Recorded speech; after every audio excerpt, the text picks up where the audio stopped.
Geeksters. Welcome back to Geeksterilia's podcast, your favorite podcast about movies, series, and literature with sci fi fantasy themes, as well as pop culture in general. My name is Cecilia, and once again, welcome back to this podcast.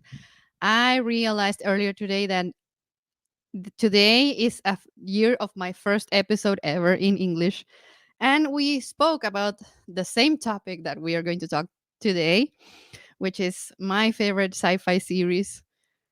I don't know if ever, but it's pretty huge for me right now. So it's The Expanse. And today I have two very special guests for you. The amazing Steven Starr, who joins me once again. Hi, Steven. How's it Um, going? I'm doing well. I recently got married. I would like it if you would use my married name, Stephen Stark Oh, hyphen Abasarala. oh. That's pretty huge. That's pretty huge. But And can I say congratulations on 1 year? I was oh, there for that one. yeah. So Thank congratulations. you. It's great that you have expanded into English speaking content as well. Yeah, yeah, it's huge for me, but it's a huge step for me, but anyway.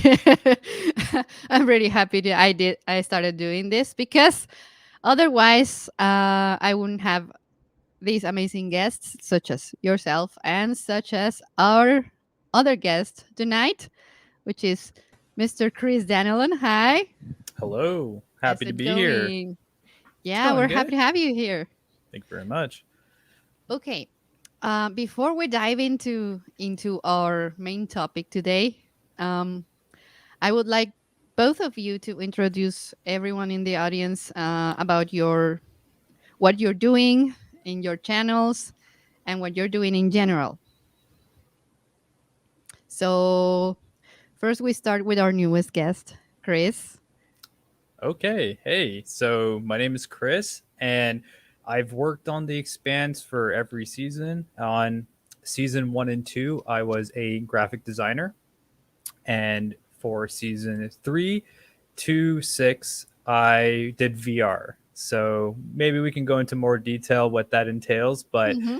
on my channel, I do a lot of behind the scenes content about the Expanse. I also am a game developer, so once in a while I'll talk about game development in my on my channel as well. And for the most part, I've been working on a game during my free time called the Indigo Parallel, Mm-hmm. which a lot of the stuff I do on the Expanse using the VR technology and gaming engines transfer over into my other passion, which is indie game development. So that's pretty much me in a nutshell. That's pretty awesome, and you can find a link in the description to your to the game. So you're welcome to go there and check it out. And my channel. And your I'm going channel, there of right course, your now. channel. It's also which the link is also in the description of this channel. So I invite you to subscribe to both Steven's and Chris' channel. Okay, I watched some of the Rocinante tours, and they were pretty awesome. And I've seen some of your content, and I like it very much. Thank you. So it's pretty cool. So Steven, what are you doing in your channel? Hi everybody, Stephen Stark, Abasarala. Um, I'm the host of a channel called Here Be Dragons. Mhm. I co-host it with John Webster, who does John Webster Film, as well as Nessie, who is the host of The Unspun Yarn. And we just talk about nerdy pop culture stuff. It's kind of like what Ceci does, which is why she comes and joins us over there to talk about stuff from time to time. Um, in 2 days, we'll be talking about The Expanse, specifically the last three episodes. We already Mhm, did a kind of a review of the first three episodes about a month ago. mhm. But yeah, and after that, who knows? Book of Boba Fett. We talk Star Wars, Star Trek. We do retro reviews. Basically anything. We did this one. Go check out the retro review. Mind you, a retro review means this movie is 20 years old. That we did in December of the Fellowship of the Ring. Oh. Whoa. We on its 20th anniversary, we did a review with Voice of Geek, who I wanted to bring up anyway because he's also an indie game developer. So I'm just like, wow, I know some interesting people. I'm boring, but No, you're not. Otherwise, you wouldn't be here. right. But yeah, Here Be Dragons is the channel, and it's just nerdy pop culture, and it's actually a lot of community building that we do over there too. Cecilia will tell you we have a Slack group that is very inclusive. Pretty much the only rule is don't be an a-hole, and Hmm. I was gonna say that I don't think you're boring at all. First of all, because of your channel and stuff, but second is your epic beard. Oh yeah, the yeah. beard, like there's a story behind the beard. Even I never had a big beard until I wanted to do a Stark cosplay, and then Oh it and yeah. it Ah, and then it never went away. maybe one day I'll get there. Working on it now. Look, the trick is to not cut it, Yeah. but I do like trim the sides. I get homeless looking if it gets too bushy. Oh yeah, Danny's saying Team Beard. Danny McKay's saying Team Beard in the chat, and Yeah. he has a. You can't tell it from his icon, but he's got a pretty epic beard now. Nice. For Okay. me, Well, what I started to do was the new show I'm working on. At the beginning of it, I shaved, and I'm just gonna let it grow for the whole time. So we'll see where it awesome. goes. I can't join you on that conversation, but Stop shaving. I'm not a dwarf woman. I'm not a dwarf woman, so I can grow a beard. But I appreciate that you want me to join your club. But anyway, okay. So let's dive into the content. Traditionally in this podcast, I first speak about the movie or the series that is the topic of the day without spoilers. I give like a little introduction to the main theme of the main plot. But today, since we have already done some discussions with about the Expanse, well, I invite you to join to watch the other videos in order to get a little bit of understanding about the topic of the Expanse, the plot of the Expanse, which is we're very much an epic journey in space with a lot of politics involved and a lot of awesome special effects, um, and of course a very interesting plot. I'm not going to dive into details because we have already done previous videos about it. But so we are going to dive into the full content and full spoiler right now. So Don't if you forget want about to, the spaceships. oh, the spaceships. Oh, Oh, don't get yeah. me started on that one. I made a whole episode about spaceships in sci-fi, and of course, the Rosie was there. So okay. First question that I'm going to ask you, Chris, is from the scale to one. From no, on scale one from 1 to Medina Station. How much do you love the Rosie? You know what? I do like it a lot. I love it. However, I think the Tynan is up there Mm-hmm. and the Razorback. I think those are two Oh. ships that are just solid on their own. Mm-hmm. And as someone who's actually been standing in these sets and work on these sets, well, part of a team of a very talented team of a lot of people, walking around the Tynan is spectacular. It's all the detail that go into it, and it has so many layers. And it's one of the sets that speaks to me a lot. Even though I love the Rossi, it's getting to a point that I feel like there needs to be some love to the other ships, and I have a lot of love for the Tynan straight up, and the Razorback too, which is like a Ferrari in space. Oh Hmm. So yes. yeah, Mm-hmm. Yeah, the Razor is. I mean, the whole thing is the design itself is very sleek, hmm and everything feels very like minimalistic because of the nature of the ship itself. I mean, it's a racing. It's basically a racing car, but in a racing spaceship. So yeah, I love how aerodynamic it is and how it's very cool. It's one of very very the cool. interesting things about the Razorback was I put into VR at least one of the versions of it, and I Hmm. had Narain, who's the showrunner, put on the headset and look at it, and he said, like, this is too big because the whole idea with the Razorback, it's supposed to be small, tight, and feel Hmm. like it's fast. And the first version was about double the size it actually was, give or take. Hmm. And he was just like, this is way too big. We have to make it smaller. So this is one of the valuable things about having VR in the show is to make that Hmm. decision, not build the ship and then realize afterwards that like, oh, it's too big, so we need to Mm, like somewhat correct Okay. it. So yeah, that's something to think about too, that it's supposed to be a fast ship, meaning that nowadays if we think of something fast, we think of like luxury cars like Ferraris and Hmm. Lamborghinis that are all just like small and tight and configured in such a way just to go really fast. Okay. So that was part of your job in the Expanse as a VR designer, like Um, giving everyone a sense, a real sense of what they are with the space that they are surrounded by. yeah, and the whole idea is before we build it. So normally, Mhm. historically, we would show them like a piece of paper with the design, or we would have like a 3D model on a screen, and we'll kind of go around it. The problem with that though is you don't really get a sense of scale, or it doesn't really, it's not immersive. And Mhm. sometimes people can't really visualize it just by looking at it on a screen.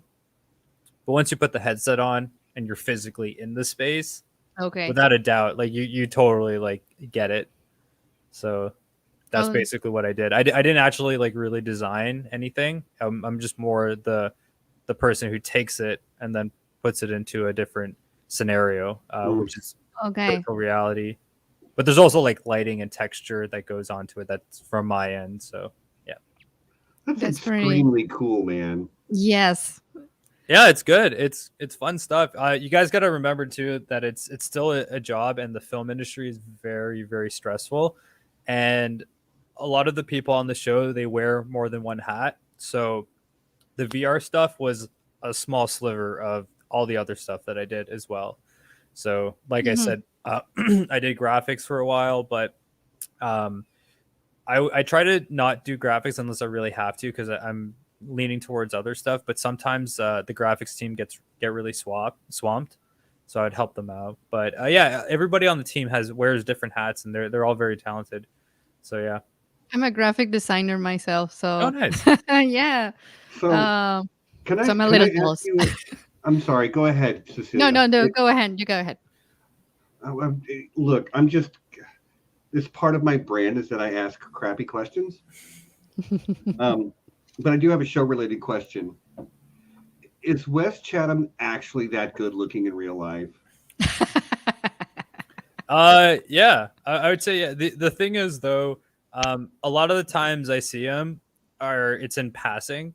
Right. I don't really like go, hey Wes, what's up? Let's have a conversation. Like that's not, and that's Right. also not really my kind of like deal. Mhm. Every time I've dealt with actors or like famous people in general, I just treat them like a normal human being, and unless I have something to say, I honestly don't say anything to them. Like I don't really care. I mean, I understand where you're coming from with that, but is he Yeah. actually that good looking? Yeah, he is. But I mean, like, All you right. got to. Anytime they're on screen, they got makeup, they got beautiful Sure. lighting. So Mhm. I think Sure. he is an attractive person, but like, still, anytime you're on camera, there's always like elements and layers that make it Yeah. look Sure. better. Sure. I mean, Yeah, that's a Yes. Hollywood thing, but like, Lights he's pretty lights are ripped. like He's 90% of how you look oh yeah. yeah. on camera. Yeah, great lighting. I wish I could do good lighting in my studio, but let's see. uh, But yeah, Yeah, I just so yeah, Amos is my man crush, is all you know. he's jacked. He's like really buff. Yeah. yeah. Yeah, he's not really the type of guy that I would look at, but the character Amos is pretty. You're more of a Steven Strait type of girl, I think. Mm, well, You don't not like really. Holden? I do. I mean, he's handsome, but well, I don't know. I don't know. I've My ultimate celebrity crush is Pedro Pascal. mm, So yeah, but for example, my husband doesn't look like Pedro Pascal at all. So mm. I it's more remember like on he's like, ooh. a funny story with Steven on Uh-huh. season one. So Hmm. there's a person I often reference in a lot of my live streams, and also she comments. She's a mod and stuff like that. Her name's Olivia. So in season one, she was a production assistant in the art department, and by the end of season six, she was a art department coordinator. So she started to move up the ladder. But in season one, she was in the elevator at the studios, and someone walks in, Hmm. and oh, we're going to the same floor. What show are you on? And he's like, The Expanse. And then she's like, oh, I'm on The Expanse too. What do you do? And he's like, oh, I'm like the lead actor. It was Steven. Right. She No, I'm didn't. not She Okay. the didn't one on know. the call sheet. I mean, we just started the show, and you don't really Hmm. know who they cast when, and it's like, but she was in Yeah. the elevator with Steven and didn't realize it that he was the main actor or like one of the main actors on the show. I don't know. I just thought it was hilarious. Hmm. Yeah, it's funny because the actors themselves. I mean, I saw the after show after the finale, and they joked about the fact that during the first three seasons they didn't know they had such a huge audience, and they used to joke about, oh, let's do this for our 10 fans that are always watching us, but Hundreds of fans. oh, that then it grew into hundreds, and Right. I watched uh-huh. that too. Ty and that guy is great. Hmm. Yeah. Also, once we got canceled, the fan base exploded. I think Hmm. that it was a driving force because a lot of people are just saying like, "Oh, what's this show that everyone's like raving about?" And then it sort of gave us like a brand new, much larger fan base, which is kind of ironic but awesome. Hmm. Well, I have to confess that I joined the thing pretty much by the end. I remember that I started watching it when while it was in season 4 or season 5. I Mm, don't remember, and I started watching the show because Steven here convinced me to start it because I didn't know it existed mm. before that. So he told me about the series. I am not patient zero. I'm going to shout out Ashea, who is the producer over on the channel called History of Westeros. Hmm. She badgered me into starting it, and we're so glad she did. And she is actually the patient zero for a whole lot of Expanse fans, a whole lot. Good. But she was Yeah. one of those that was probably pitching in to fly the plane over Amazon headquarters and stuff. And the first I ever heard of the Expanse was her tweeting about Save the Expanse. I'm actually surprised you didn't hear from it from George because on the cover of a lot of the books, it's a quote from George R. R. Martin saying that like I don't know, this is a spectacular space opera Hmm. intergalactic. I don't know exactly what the quote is, but since you guys are totally into Game of Thrones, I'm surprised you didn't hear it through that method. No, I I don't didn't. know how I to mean, read, there's so there's a lot of stuff out there to see in many like streaming platforms. So Oh mhm. yeah, there's it's so many streaming platforms. it's so many that you start missing very awesome content because there's just too much. There's too So much. so I'm very glad that Steven brought it to my life, and I really wish that I had some more friends to share it with. I mean, the only people, for example, in uh, Spanish speaking people that I know that love the show is me, my husband, and my I don't know. friend Fofo. I was gonna say I don't know because so I should say a confession. I'm actually Mexican, so yeah. Soy Really? medio mexicano. We could have done Oh, this in Spanish actually, but oh, No, um, we nice. couldn't. I no, would be Well, like, no, actually because Steven doesn't speak Spanish, but My Spanish is all right. So I went to Mexico to go visit my cousin and her uh-huh. boyfriend. was just like, holy shit, you work on the Expanse, and Hmm. his best friend, also liked the Expanse. But they were watching it on Netflix, and we're no longer on Okay. Netflix. We haven't Yeah. been on Netflix for years, but for the longest time, we were on Netflix internationally. So I Hmm. think that a lot of people got exposed to it like that. But I met two people uh, through my cousin that were totally into the Expanse, and we're talking. This was season three under, so season one, two, and three, somewhere around there. Okay. Season two, Okay. actually, it was during season two airing. Yeah, I don't know. I know a few of my followers on Twitter do watch it, but it's not like like 100 people kind of base. Like, Yeah, and yeah. Hmm. no, I totally agree, and that's why people are always like scratching their heads. It's like, why is this the last season? I'm like, well, Hmm. I don't think you understand how big the fan base is. It's definitely there. It's loyal.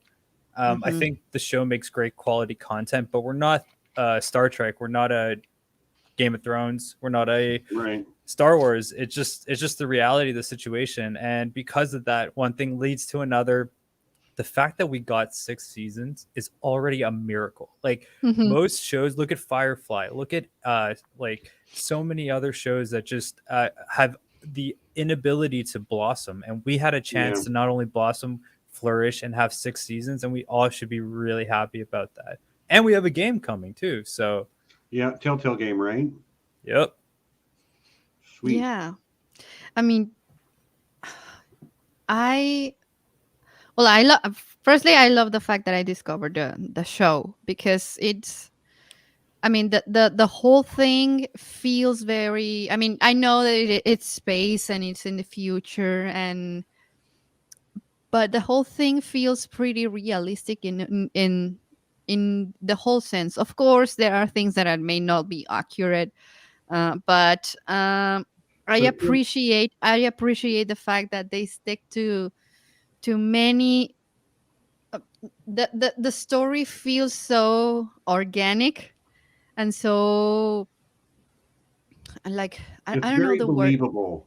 It's very believable everything you see because it's not about the spaceships, it's not about the space itself, it's about the people who live in space, so that's why it's relatable. That's why it makes a great story, a great relatable story. And I think that is one of the reasons that you should give it a try. If in case you are watching and you haven't watched the show, you should give it a try. I know that it may feel a little slow in the first three episodes. It's the type of show that needs a little time for you to get hooked. I know that during these times where there's a lot of content out there, uh maybe not many people have the patience for that, but it I promise you it's worth it. I promise you. Yeah, I also feel like season two is what will grip a lot of people. Like by mid to end season two, if you're into that, I think you're gonna ride it all the way through. Hmm. Hmm. If by season two is not really your jam, I don't know, you might not be the type of person. Hmm. But season one, season one of a TV show. It's always really difficult uh, to do right because there's a lot Hmm. of world building. There's a lot of Yes. there's a key thing in writing which is like show not tell. Hmm. Basically, you want a character to, instead of saying I like math, you want to, or I like this person, you want to show it through there's various different methods to do that. And I feel like this first season of The Expanse, there was a lot of showing to do. We had to Hmm. show series, we had to show the situation on Earth, we had to show Yes. the oppression of the Belters. There was a lot of things to show that it's very easy to write the Belters are oppressed by Earth and Mars, but to show it in an interesting way is a lot more difficult, and you need Hmm. time to do that. Yes, and that's For the sure. part, and that's the realistic part that I mean. I mean, of course, there is some science in behind the spaceships and the life in space, but the fact that, for example, the struggle from the Belters is very realistic and it's very relatable because we can keep from uh, we can keep that from happening here on Earth towards many oppressed people. I mean, there's a lot of oppressed people here. So it's quite easy to understand that in if there's people that lives beyond the belt, and and in space in general, they will struggle to get supplies and to get basically to live there. Mhm. Yeah. So that's one of the things that I love. And about regarding this season, what is the your favorite thing about this season, and what is your least favorite thing about this season? Steven, let's go My with you least first. favorite thing about this season is that it's the end. Yes. I mean, honestly, Uh-huh. like, actually, that might not even be really like if you want the real answer. My least favorite thing about this season is probably that I felt like, and I mean, I understand the reasons, but dude, I wanted more episodes. I really did. I Mm-hmm. wanted, I wanted time for certain character moments to breathe a little more. Mm-hmm. But I'm always for like, if you hear me being critical about a movie, the number one thing is always going to be pacing, and that always happens. You know, that's the editing booth, and I get that. Like, um, but yeah, like it just. And I'm not saying it's rushed at all, but like No. it was one thing, then the next thing, and the. But I shouldn't expect anything different because this show keeps its foot on the gas anyway, Mm-hmm. and it really has since like episode 4. So, but yeah, I would have liked a little bit more. I would have liked to seen a little bit more of like our characters have developed so much, especially the Rossi crew. Mm-hmm. I would have liked to have seen them because we see them struggling early in the season, and then by the end of the season, they're all kind of like on the same page again. I would have liked to seen a little bit more of that arc. I guess that will be my. I'm grasping at straws to be critical here, you know. But Yeah. my favorite thing, okay, dude, the fight, the pellet chase in the Rossi has got to be one of the Mm, most yes. epic things I've ever seen on TV. Mm-hmm. It Without just a yeah. the whole feel of that scene, Bobby's plan, and the thing is, like, there's more happening in there that's not even spoken about. She talks about seeing them always dodge to the one direction, so she fires the PDCs, and they're going to fire the thing, and they're going to dodge. But she even really eliminated their opportunity to dodge in different directions. But the torpedoes that were coming in, and they Mm-hmm. were all timed to be time on target at the exact same moment. Like, brilliant. And I will never, ever, ever get over cutting the Epstein drive, doing the 360 spin while firing the railgun. Like, that's just legendary status for me. It's one of Yes. the coolest things I've ever seen. Mm-hmm. Without question. Chris, how about you? Yeah, so I actually do agree with that space battle. It was really awesome.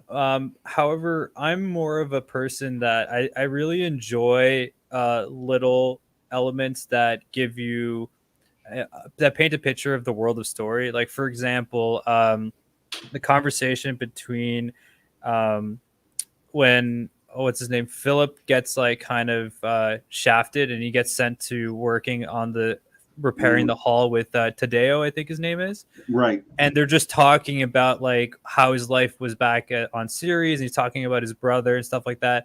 I like that because we get to dive into a little bit of a character's backstory, which later will come to be relevant.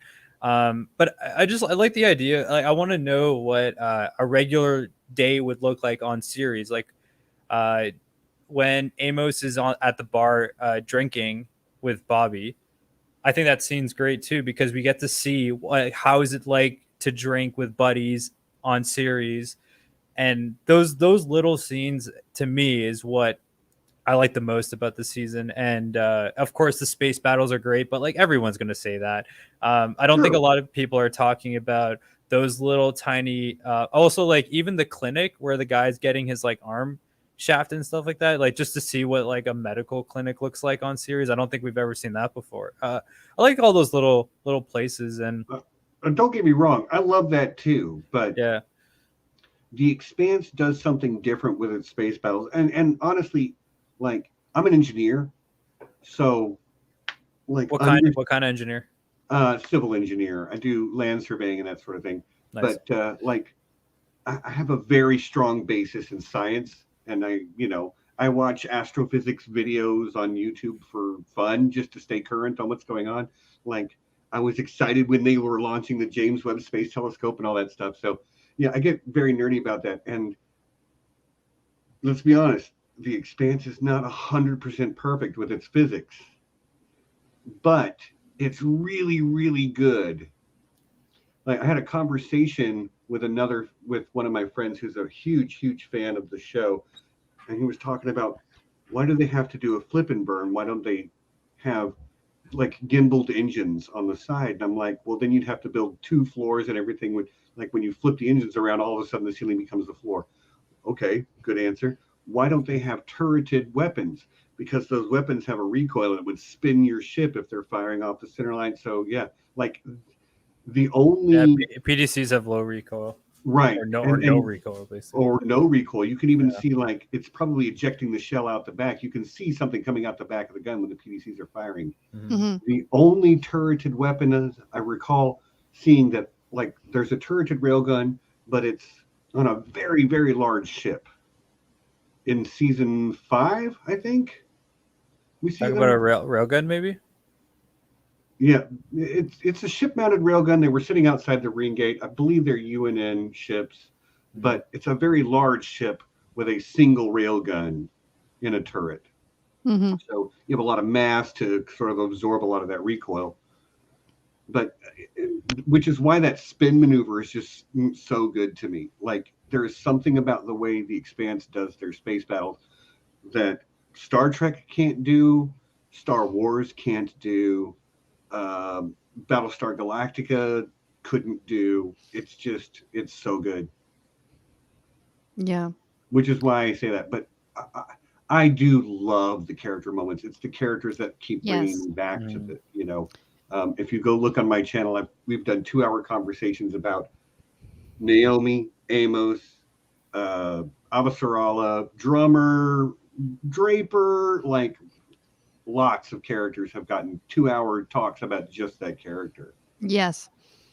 And for example, for me, one of my favorite things about this season was that final scene and where now Naomi is crying over Mm, the fact that she had to kill her son.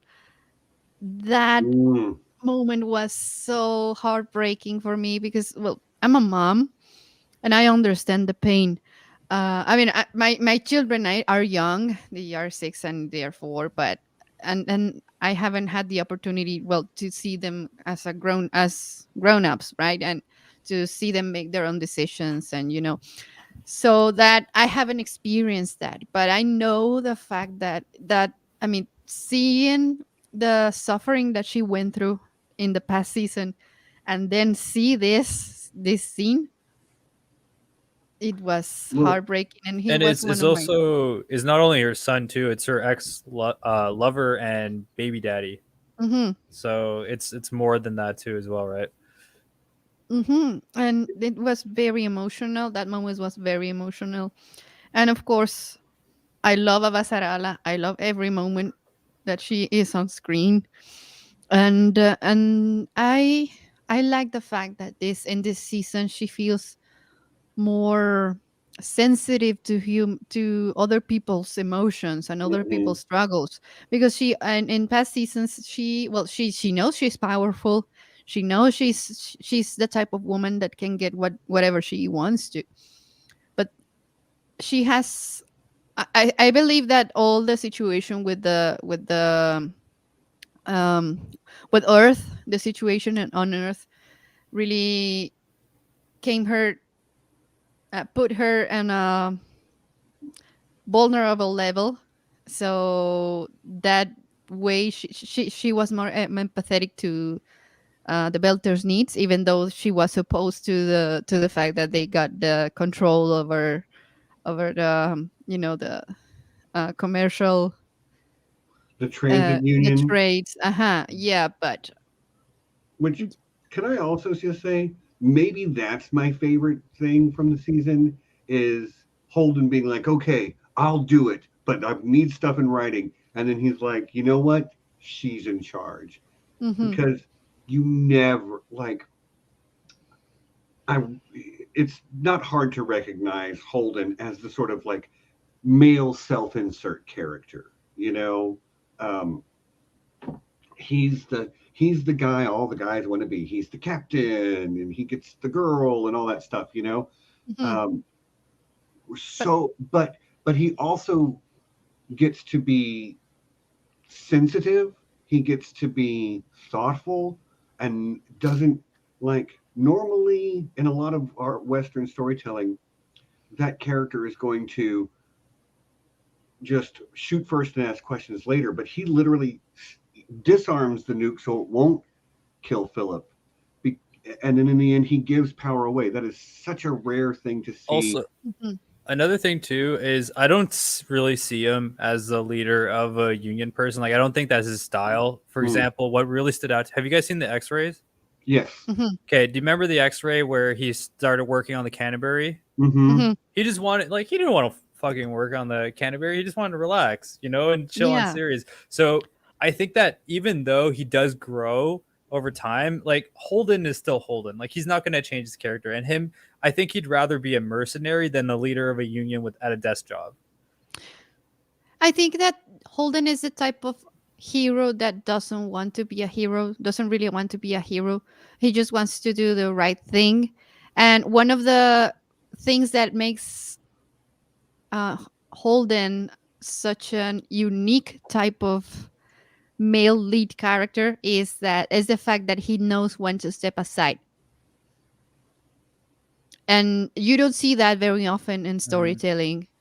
Usually the hero just does whatever they think is right, and they don't step aside, and they just go straight into action.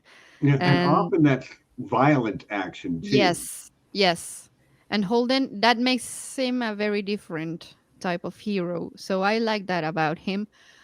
Um Even though he's not my favorite character, but I appreciate a character like him Mm, because it's different, and it's a different type of male um portrayal that, for example, me as a woman I appreciate that. hmm.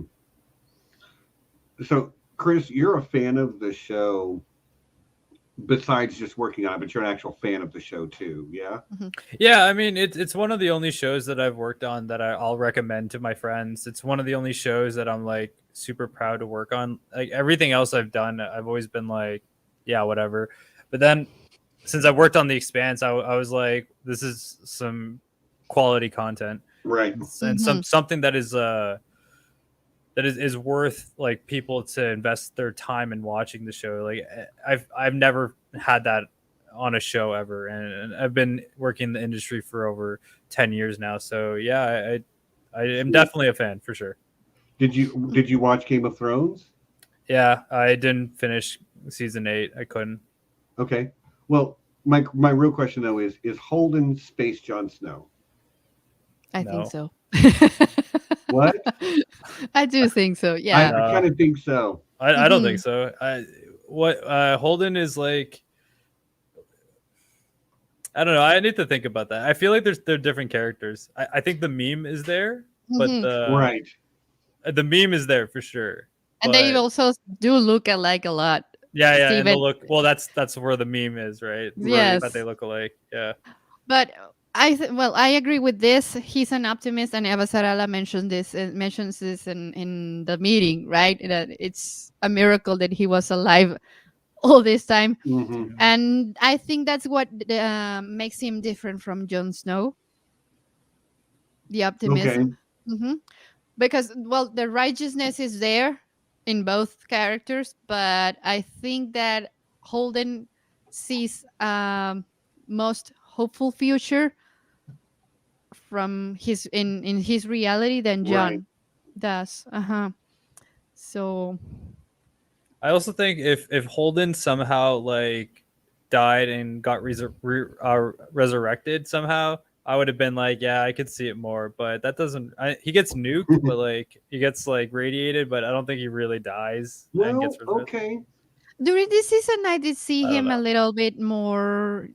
I mean, he looked sick. Yeah, He didn't look it at his 100%. I don't know if it's because of the grief from losing Alex and everything that has they have been through. But I think the thinking around that was I'm sure that has I'm sure stress and grief has a lot to do with it, but I hmm, think one of the most prominent things is that they're going on long journeys and their food rations aren't the best, okay. and he's still recovering from the season 1 radiation as well. Hmm. Hmm. So I Yeah. think it's a combination of all those factors. A lot of I don't times think Yeah. it's spent in just low, one thing. I think it's a bit of everything. a lot of times spent Yes. in very low G as well. Yeah. Yes. And also, Yes. he doesn't look like that in real life. By the way, he did lose a little bit of weight for the season 6 role, but Hmm.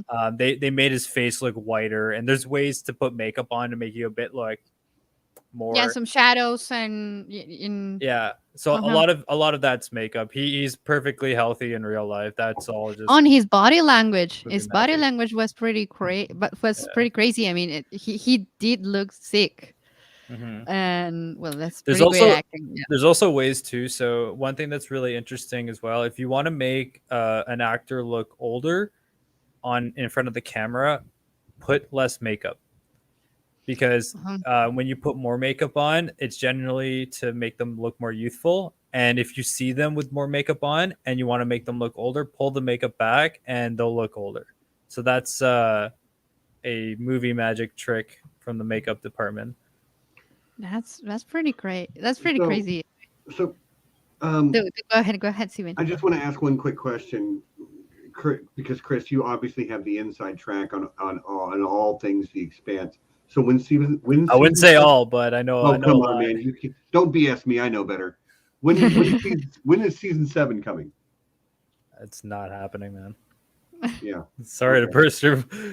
Uh, yeah, if you see anything in the news that says season 7, chuck the article out, because yeah, that's junk information. I mean, we're hopeful for something in the Sure. future, but there won't be another season of The Expanse. Yeah, It more would like it a spin-off, right? Yeah, it might, Mhm. and this is all like, who knows what's happening. Again, I'm totally out of the loop, so I don't have any information. And this is another thing too. Who knows if they're going to film it in Toronto? Who knows if they're going to, if something happens, film it 5 years from now, 10 years from now? Um, who like We don't have any idea. All I know is that there's a game coming, and there's a sort of like novella, something of short Oh, okay, stories, cool. something Okay. like that. Mhm. That stuff's been announced though already. It already has like dates. The game doesn't have a release date, but yeah. So um, again, this comes back to the whole thing that we're very lucky that we got 6 seasons, and The Expanse isn't as big as an IP like Mhm. Star Wars, like Star Trek, like all these other huge epic shows that we've talked about before. So yeah, I'm sure that it could happen, but at this moment in time, there isn't nothing in the works. So yeah, I believe that Amazon is going to put all the money into the new Wheel of Lord of the Rings. Time, Lord of the No, Rings, Lord The of the Rings Boys. series. Yes. So I Yeah, don't think that anything about the expense is going to happen before that. I mean, I'm So. just I was a trolley question, to be honest with you, but like Mhm. I fell in love with this show. I tell everybody who will listen, watch The Expanse. We have like memes going around where it's like the two Mormon guys are like, "Do you have a moment to talk about The Expanse?" Um, I that feel type of like that. thing. My Uh-huh. friend Kate just popped in the chat and she says she wanted to say hi, but she's not going to stay because she's behind on The Expanse by 6 seasons. I Okay. have been trying. She's assured me that she'll get to it eventually, Mhm. but and the thing is, you're in the Toronto area. You should be watching this show, Kate. yeah. Support local. Watch The Oh, Expanse. I really wish a show like that would shoot here at least in El Paso, I mean, Right. Yeah. nothing ever happens here. Oh, I thought you were. You're not in Mexico City. No, I am Juarez.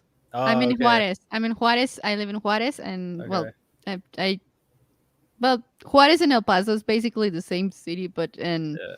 divided in the into the ugly part and the pretty part, and the pretty part The being El the Paso. reason why I say Uh-huh. Mexico City is because most Mhm, people, like, if you were to meet like just a random Mexican, mhm. statistically they're from Mexico City. Oh yes, yes, Like yes. my Most of mom's Chilanga. Like my mom's from uh-huh. Mexico City, straight up. Okay. So yeah.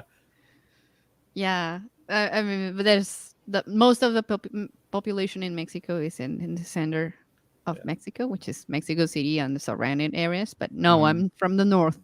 I'm from the north. Tenochtitlan. Oh, yeah, Okay. from Tenochtitlan. That's where Mexico City OG what name. is. Yes. Yeah. So, but yeah, nothing ever happens here. Nothing ever interesting happens here except from Dune in the 80s. Oh, that's It was cool. it was that was what some there were some reshoots in the sand dunes from Samalayuca. So yeah, that's pretty What's much the all. what's the temperature there right now? Right now it's pretty cold. Well, not as cold as in Toronto, obviously, Yeah, but yeah, we got like a cold front I I this I week. biked into work today and it was -16 when I left the house. So Oh, Mm. yeah, oh, Celsius or Celsius.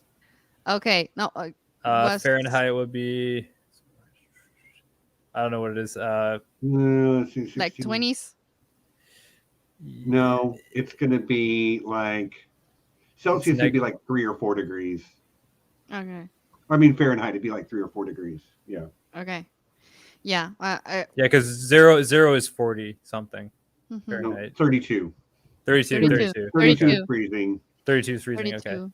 See, this is why I like Celsius so much better is that Oh, when you me know too. the freezing temperature of water is very simple. It's zero. It's Or just under zero. zero. Yes. I'm It's an easy. American. I know the like imperial systems much better, but as an Meters, engineer, I'm like, millimeters, Yeah. centimeters. It's but like all 10, 100,000. It's It's easier. I yeah. mean, metric it's is It's just better. Metric is makes yeah. way better. I'm sense. the The, like I absolutely agree. Metric is we better. need to know in Canada. We need to know both because all our lumber is in inches and feet, and anytime we talk about distance, it's in kilometers. Mhm. So we're using both. And depending what it is, if we're doing industrial design, it's in millimeters. Like it's we need to know both systems. And Mhm. yeah, well, in graphic design, you have to know both too, because Yeah, most of like the sizes, like the preset sizes are in inches. inches. Yeah, Yes. in half by 11, 11 by Mhm. 17. Blah blah Yep. blah. Yes. It's interesting, but yeah, the metric system is better. I'm so sorry. Yeah, it's cold here, but it ain't that cold. Yeah, Well, I'm where are you in from? Texas, Oh, nice. Dallas Oh, area. Dallas. Oh, I have cousins there. Oh, nice. Yeah, mhm. Cool. Yeah. you guys Well, have amazing barbecue, man. you don't have to tell me. Matter of fact, slight sidetrack. Last week was my channel is Here Be Dragons. Last week was Here Be Con. Mhm. Um, we had like 12. I had 12 people come to Dallas, and we got a big Airbnb, and hey, you guys are going to experience Texas barbecue, and it Oh, was awesome. yeah. My sister used to live there in Dallas too, Mm. but she never took me to to a barbecue. I'm Well, going we to. also went to the best Tex-Mex place in the world, Okay. El Phoenix. You got to try it next time you're here. Okay. Okay. I'll write that down, and so I don't. Well, I'll ask you later by Yeah, Slack. ask me. Yeah.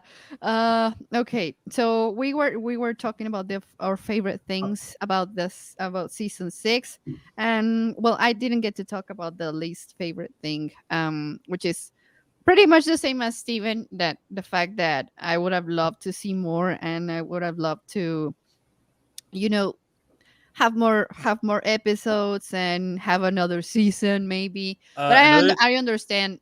I'm sorry. Yeah, so I just want to talk about the episodes. I'm making a video right now. It's taken me a while, but I'll be Mhm. addressing the episode things briefly. In my opinion, one of the reasons why we got less episodes was actually because of COVID, because Hmm. it's a lot more expensive to film during COVID Okay, Yes. by a that makes lot, sense. by a lot. So I think that there were definitely more episodes planned at the beginning. Like in a world without COVID, there was Hmm. more episodes planned, but we just physically could not do it. So Hmm. Couldn't the whole afford it on the idea, budget. pardon?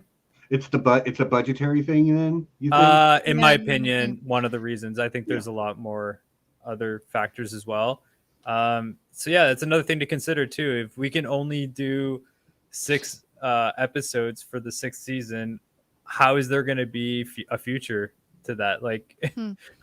if maybe we'll get like 3 episodes next, you know what I mean? Like that doesn't make Yes. any sense. Right. Our budgets are this is a general trend in the film industry, and it's one of the reasons why I'm actually trying to transition out.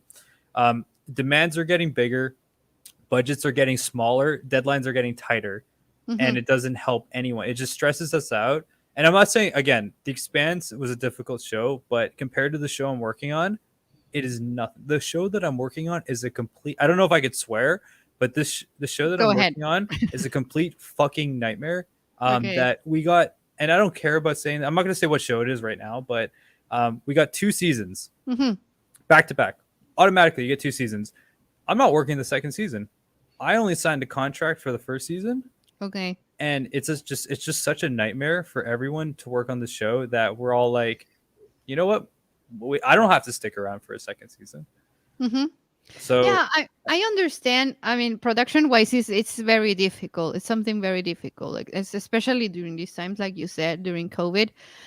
But I mean, the one thing that I would like to point out is that even though we got less episodes that we hoped for, and I mean everyone hoped for, including the producers and showrunners, is the fact that the finale felt very smooth and Yeah. very on point compared to other shows.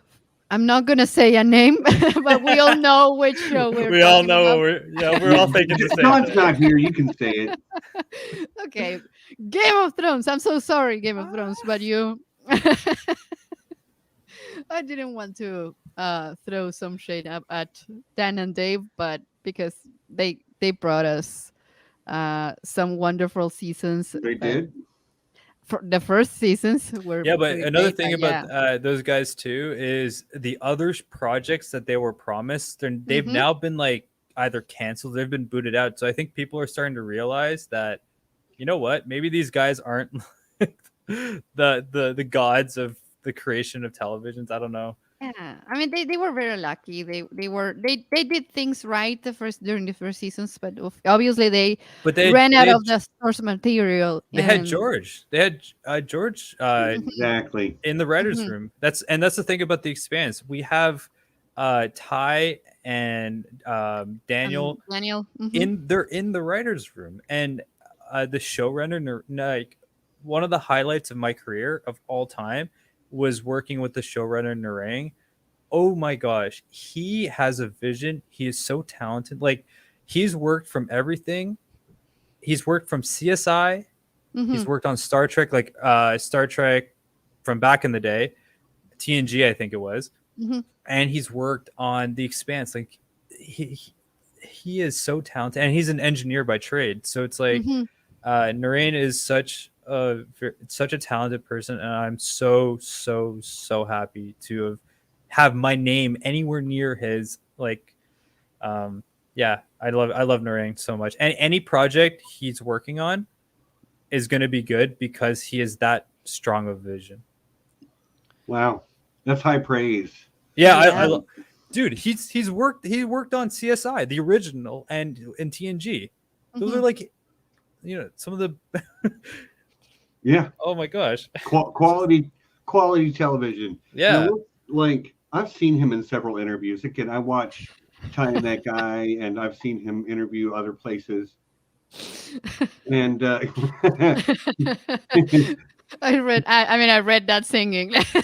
right, He is so humble. Uh-huh. yeah, he But Yeah. seems like like a really like I understand that because I hear people say things like, or he's the showrunner. So when it comes down to what are we going to shoot, how is this line going to be interpreted, all of that. He has the final say, but he understands that it's a collaborative process. Hmm.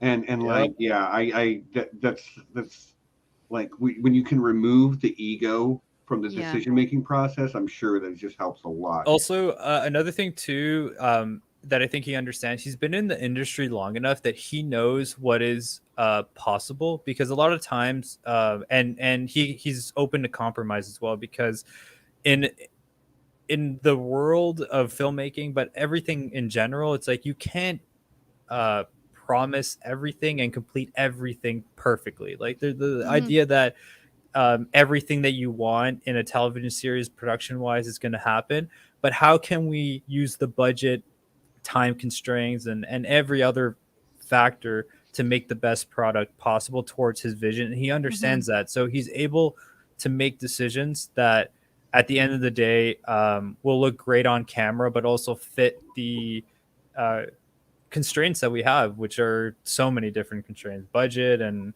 you know, Yeah. COVID doesn't help anything as well. So it's like, yeah, all those factors add up.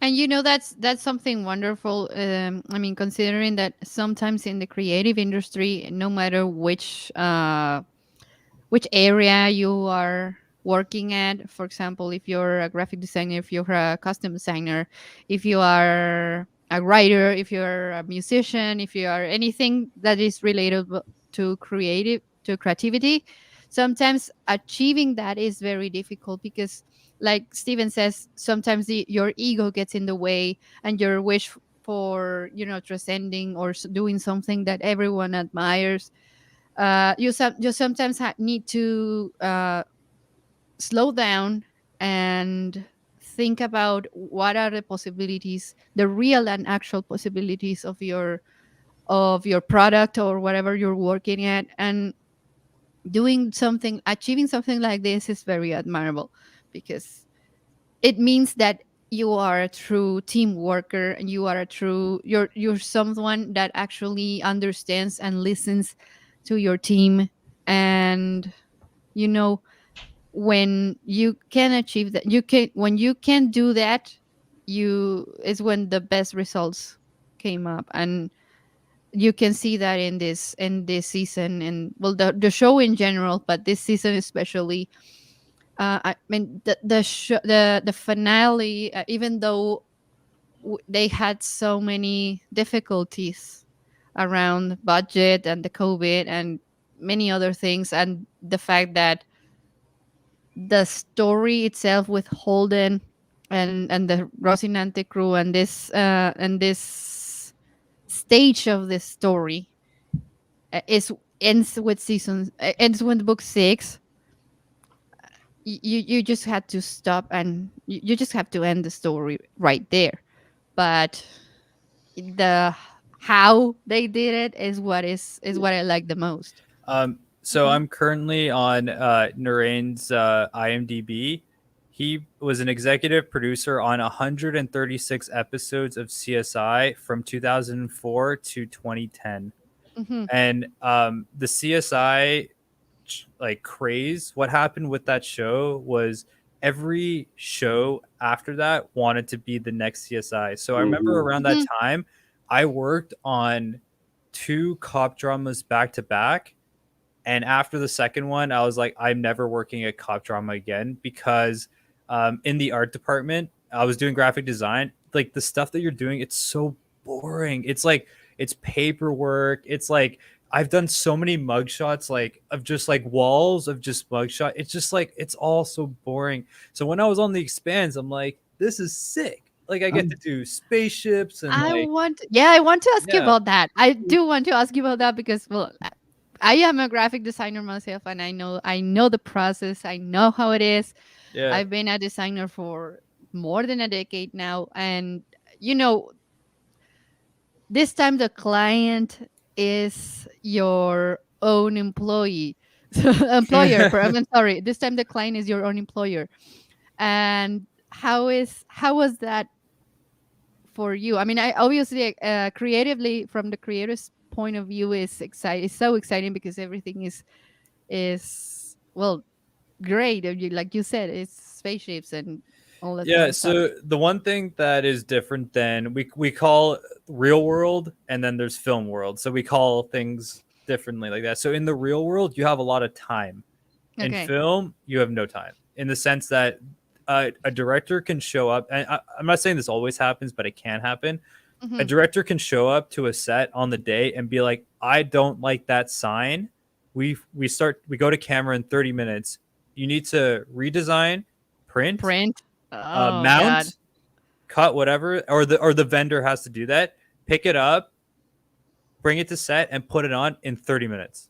Okay. Well. Like that. Uh. In the real world, that doesn't happen as that Well. often. It can. Well. It can. It can happen. It can happen. I mean, a little background for those who are not familiar with the graphic design process. Sometimes things like that happen. Sometimes the majority of the time the client, your client, needs everything by yesterday. I mean, like Yeah. you really need to rush, and you really need to meet their expectations at the first time, because otherwise you're gonna lose a lot of time back in going back and forth with, I like this, I don't like this, please change this, please change that. So it's tiring and it's stressing, and you really need to understand that you're not an artist. You are um graphic designer. I mean, being a graphic designer is not being an artist. Yes, there is art involved, but you are not designing for yourself. You're not designing to meet your own expectations. You are designing to meet other people's expectations, your client. So understanding this and understanding the rush of production, I mean, that must be crazy. That must be crazy. Well, and the thing is though, like let's say there's something that's graphic design orientated that the Mhm, director is waiting for. mhm, If you have a delay, so there's time for, and you have camera, actors, director, everyone on set waiting, every minute that passes is thousands and thousands and thousands of dollars being spent. mhm, So if they have to go into overtime because we fucked up, mhm. uh, every hour they go into overtime is thousands and thousands of dollars. Like every minute is like tons of money. So Yeah. Okay. that's something, Mhm, and that's what brings on the stress and the pressure. It's like, yes, the director needs it, and sometimes we just have to say no. We have to be honest and be like, unfortunately, we cannot do this, but we can try to compromise and do something. Like we might yes. do something in house, like we might figure a way out. Like we always figure something out, but Mhm, we just have to be honest and say like we need at least a day for something like this sometimes, or at mhm. least two. Give us 2 hours, maybe 3 hours. Yeah. Maybe Yeah. you should plan around that. Yeah, Well, exactly. that's something. Luckily, it doesn't happen too often, but in Mhm. my career, it does happen.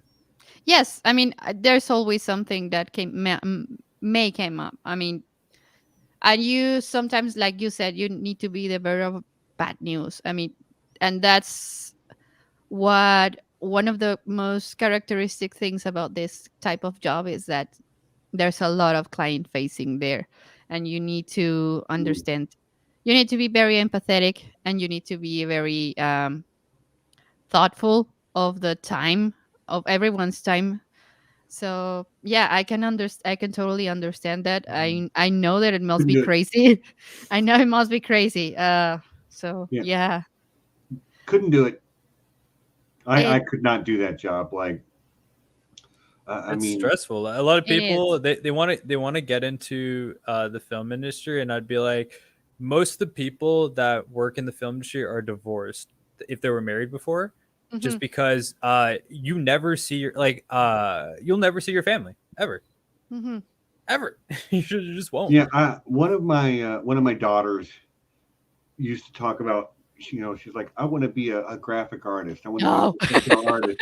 And I'm like, okay, I don't think you do. I know you Uh-huh. love making art, and that's great. And I know you want to be able to, I know you love making digital art. That's great. But when you are a professional artist, you are drawing what somebody else wants, not what you Uh-huh. want. And that's Yes. Yes, that's why I mentioned before that you have to consider that you are not an artist. Yes, you have to have um artistic skills, Hmm. but you need to understand that you're not doing this for yourself. So, yes, I can totally understand that. So, I mean, the job itself is difficult, but the job itself under that pressure must be hell. And every graphic designer that I know, even if they are not in the film industry, love and hate their career Right. Yeah. for those type of reasons. I So, mean, I mhm, haven't done graphics in a while. Like, I'll sometimes help out. I work with a graphic designer called Kim Season. mhm, Like, for some reason, the last like 6 shows I've worked on, it's always been with her in the department somehow. And I'll tell her, hey, if you guys need help, let me know, because she knows I can do it. But I'm mhm, mostly doing like VR and other stuff. One thing I did on the Expanse too that people might not realize. So, do you know the bird that Kara's holding, the dead bird? mhm, Yeah. At the beginning of, yeah, so Hmm. I helped with that 3D print model. Oh, So we cool. 3D, so there's a CG version where it's like there's a CGI version, and then there's a, to save money, when she's holding it, um, it's a 3D printed model. And the thing Oh. is that's really good about that is that you save in money because and it looks more real too when you have mhm, like a, imagine if I'm trying to grab something, so here's my cell phone. So imagine if this was CGI. You're trying to track my hand, you're trying to track the Hmm. lighting and stuff, or you 3D print a cell phone and mhm. you have the person hold it. So it's going to look better when you do it in physical form. Yes. So what I did was I got a 3D model from the concept illustrators. Was the bird kind of like this, Mhm, standing up completely in a different position, and the creators are like, okay, we need this bird, alien bird thing to be dead. We're like, okay. So I had to think about what's the biology of a dead bird A on dead a different alien bird. alien bird on a mhm, different planet. And it also, because it has weird kneecaps, if you guys look at it really closely, so it has like a leg, a kneecap, a little bit of the leg, a kneecap, and then so it has like two kneecaps basically. mhm, So I had to think about how are those going to flop over. So basically, what I did a technique called rigging. So basically, you put little points on the body, and you're able to move the mesh around. mhm, So I had to rig it and then position it and try to figure out like what it looks like, and then go back and forth with the creatives and props. So I also do a bit of 3D modeling and 3D printing as well as the VR stuff. So again, a lot of people on the show, we wear multiple hats. It's just an industry where you need to know like more than one mhm, thing. A lot of people that are graphic designers are also motion graphics as well. As I can mhm, see your intro that you did today, mhm. I'm sure you designed that, right? Well, not really. I actually grabbed some uh videos from those type of Oh yeah, yeah, websites, but I did edit it. I did yeah. modify the color so it looked more like in my branding. It looked great. Yeah. Thanks. I mean, I'm not very much into motion graphics. I'm more Mm, about of an illustrator. okay. But yeah, I mean, I totally get that. And I for a brief period of time I was into guerrilla filmmaking too. Oh, nice. I love Yes. guerrilla filmmaking. Yeah, and I was in the art department because that the art department was me. So yeah, I there was one time that we actually filmed like a long length film, an actual long length film with special effects and that. But I didn't stay long enough to see the whole thing finished there, because like you said, it's very time consuming, and it happened around the time when I was going to graduate from my bachelor degree, and I already started working at a graphic design agency. So I wasn't. Um, I had to decide between that and my work life. So See. I had to Um, choose. I did a bit of guerrilla filmmaking on the Expanse, a little Mm-hmm. bit of it. Uh-huh. So in season 4, I think it was season 4, we had a wall. We needed a wall full of security footage of Mars, like different places, like the concourse and random corridors, and maybe like the outside the transit system. And there wasn't a lot of time to get this footage because they wanted to shoot it like live on the day, and or maybe not, I can't remember, but basically they needed a lot of screens, like a shit, like a whole bunch of it. And we're like, where the hell are we gonna get this footage from?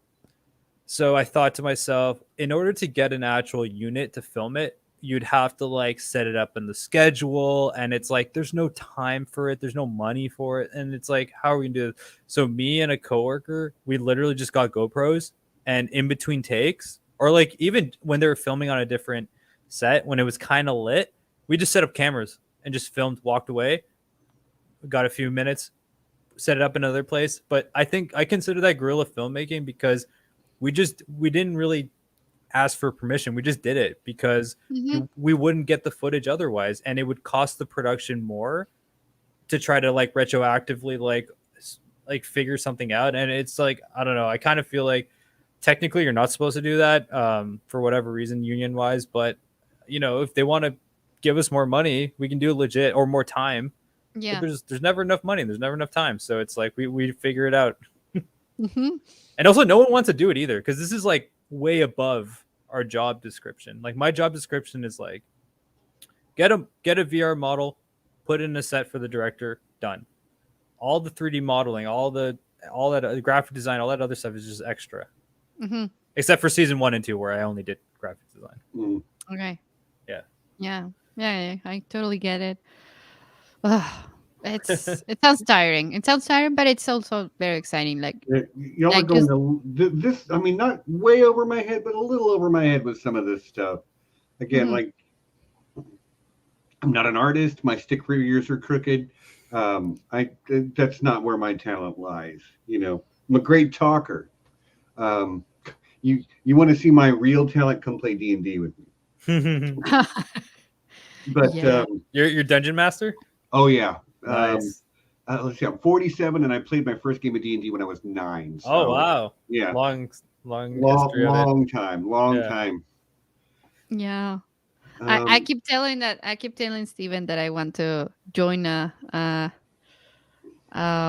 there's a I don't, spot for you. It's yeah. like it's always down to timing. And here's the thing: you have a 4-year-old and a 6-year-old. Uh-huh.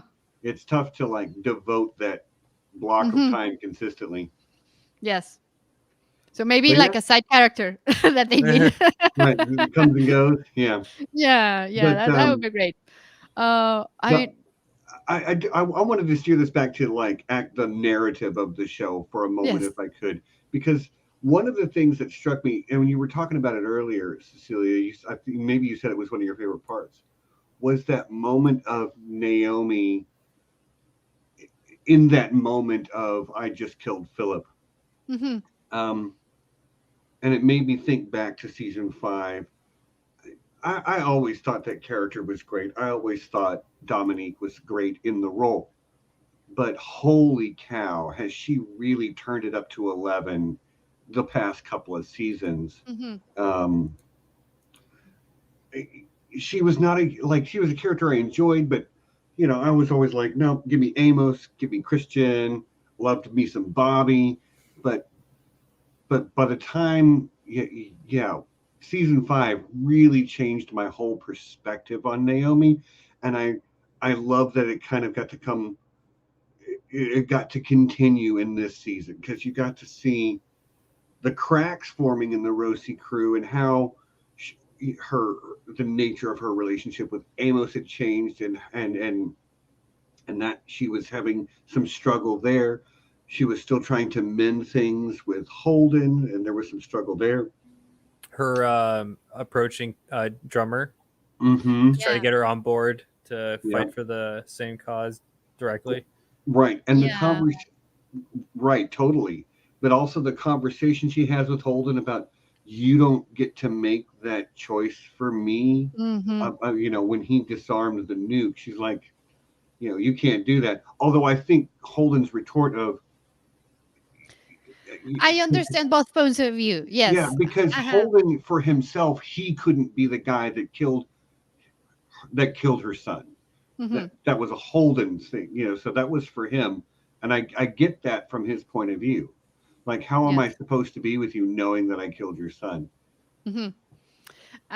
One of the things I've said this before in past episodes, but one of the things that I love the most about this show is how it makes you change your mind about certain characters. For Mm-hmm. example, I didn't have much love for Naomi up until season 5. I mean, I didn't hate her or anything Right. like that, but she just wasn't my favorite character. And it didn't end up being my favorite character, but she gave me what she gave us so powerful moments, that you immediately feel something for her. And for Mm-hmm. example, Drummer, I didn't care about Drummer at all during the first seasons, but this season, especially during the X-rays, and that X-ray when she's deleting the messages from Naomi, oh my goodness, I felt so much for her. And when Ashford died, and when, Mm-hmm.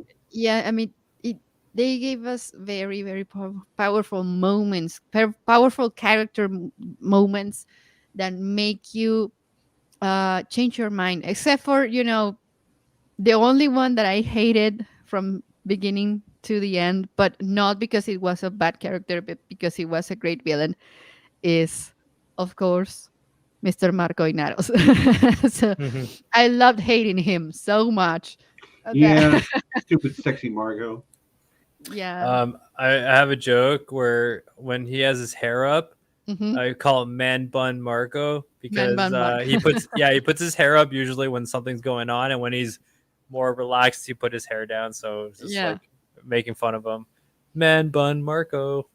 Right on. Yeah, Man Bun Marco, something's going on. Yeah, you Something's know wrong. something's going on.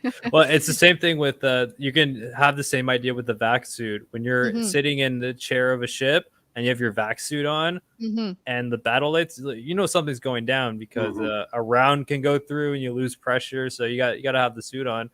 Hmm. So when you're sitting on the deck and you don't have your armor, your suit on, you're just relaxing, you can just chill. But Oh. if you're on the deck with your suit on or your vac suit on, you're like, Hmm. we might lose pressure at any point, so something's going on. Yeah.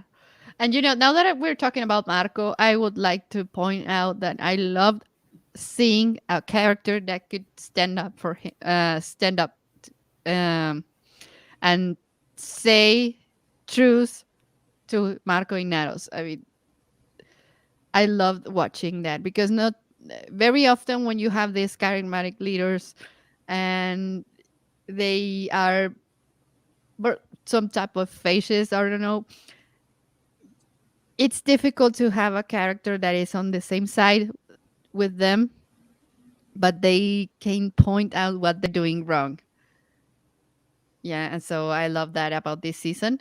I don't remember, to be honest, the name of that character, but it But you was. talking about the blonde lady that was his Yes, second she in did a command? Oh wonderful yeah, job. She did a wonderful job. She that's true became Yeah. one of too. my favorites this season, because what the reaction that she got from Marco every time she spoke and she said, you're wrong because of this, this, and this. He was like, I hate you, but I know you're right. So I hate you even more because you're right and I'm wrong. And I can't do this to my ego. So that's the type of reaction that I loved about this show. And of course, the whole relationship with the whole conflict with Philip. Um, to be honest, Philip is not my favorite character whatsoever, but I like the fact that he, well, the actor was really great. The actor gave us really convincing moments that he was Mm-hmm. in trouble. He was not okay with the whole thing. And yeah, I like that. I like the fact that Philip in the end adopts Nagara's last name when he escapes. And I don't know. I would have loved. Of course, this is a wishful thinking, but I would have loved to see Naomi see that her son Yeah, was not dead at all. I'm going to disagree with you there. I Hmm. think Naomi not knowing It's more powerful. is more I know powerful. it's more Yeah. powerful. I know. I agree with that. But and in my wishful closer moment, I would have loved that, but not story wise. Just I wish don't know. I don't know if mom this happened. wise. You know. I haven't read the three last books, Uh-huh. but something that might be pretty powerful would be like story wise if she was on her deathbed and then found out like Hmm. he Mm, somehow went. So I think that would be like an interesting way to wrap it up. Or Yeah. sometimes not people not knowing the truth, but the audience knows and not completing it. Like so, Uh-huh. Naomi will never find out. Is sometimes a really good way to Yeah. do things from a narrative standpoint. So that's something to Yes. consider as well. but Yes. here, I mean, I'm talking about this now. This wishful thinking is more like a mom point of No, view, yeah. not story wise, because story wise, what they did was so powerful Mm. It was a and good so way to like moving. top the season off too. Like Uh-huh. Yeah. And another thing that I loved was the developing relationship between Amos and Bobby. I mm. hmm loved and enjoyed every when minute they of it. were when they were on series and it was just like you come with you or like Or come with you. yeah. Yeah. That was good. I was yeah, Yeah. curious, like that's what a great happened? line. And let's be honest, that's the sexiest couple in outer space right there. Yeah. Yes. Oh, yeah. Yes. Yes. I mean, They're also a couple I want to drink with. So Yeah, uh-huh. I I don't mean, Uh-huh. drink, but I don't ever remember drinking with Amos West. I don't ever remember drinking with West, but I do remember on one rap party I was briefly drinking with what's her With name? Frankie? Frankie. Frankie. With Yeah. Frankie? Mm-hmm. She's really tall. Like Yeah, really I've Mm-hmm. heard tall. you like 5'11" or something. I don't know how tall she is exactly, but I remember at the rap. Oh, you know what? In the rap party, just to put insult to injury, because I'm not that tall of a person. She was in heels too, so Uh-huh. it was like this. Hi, Yeah. because it's I like said, she did not need to wear heels, but when she wore heels, she was like even taller. So well, that was it's not a thing about needing to wear heels. I mean, I'm a tall woman myself. yeah, Not as tall as Frankie, but I am tall yeah. for Mexican standards. My mom's very short, so Yes. So I understand that. Well, it's not about needing the heels. yeah. It's because, well, It's awesome. Like yeah, you look great. I don't wear heels because I have a back injury, so I don't even dare to mm, put a high heel on my foot on my feet. yeah. But yeah, it's not about needing to I look was taller. yeah. When I say needing, I was just basically Uh-huh. saying like she's tall without heels. So when Yes, she puts yeah. heels, she's like even taller. So And I get that's the thing. and I get that comment whenever, for some reason, I do wear heels. I get that comment. So, for example, my husband is a little tiny bit shorter than me. So when we were going to get married, people were joking about, his mom joked about getting some high heels for him, like hidden high heels for him. But Mm. it's something that is, well, it's cultural. But, well, for example, I don't care. I don't give a shit about that. But Do you mind me asking how tall you are? I am, well, I'm 175 meters Meters. meters, which is like 5'7". You're 175 meters.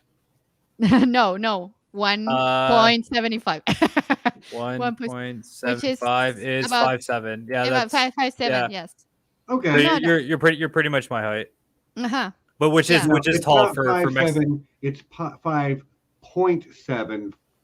So that's like closer to 5 feet 9 inches. Oh, okay, Uh-huh. yeah. Okay. Oh, yeah, that makes sense. Thank you, Mhm. engineer. I We got got you. you. You got us. You see, that's why we got into the creative field. Right? Yeah, Math exactly. math is like a strong suit for me, to be honest. Yeah. Yeah, well, But I'm But not yeah, super tall, but tall for Mexican standards. Yes. well, you're No, tall and Uh-huh. actually, fine. if you're 5'9", you're actually taller than me because I'm 5'7". Okay. Yeah. Okay. Yeah. So, No, so 5'9" is that's tall for Mexican Yeah, female I standards think uh-huh. for that sure. I Yeah. think 5'9" is tall for a woman anywhere except Denmark or whatever. Sweden.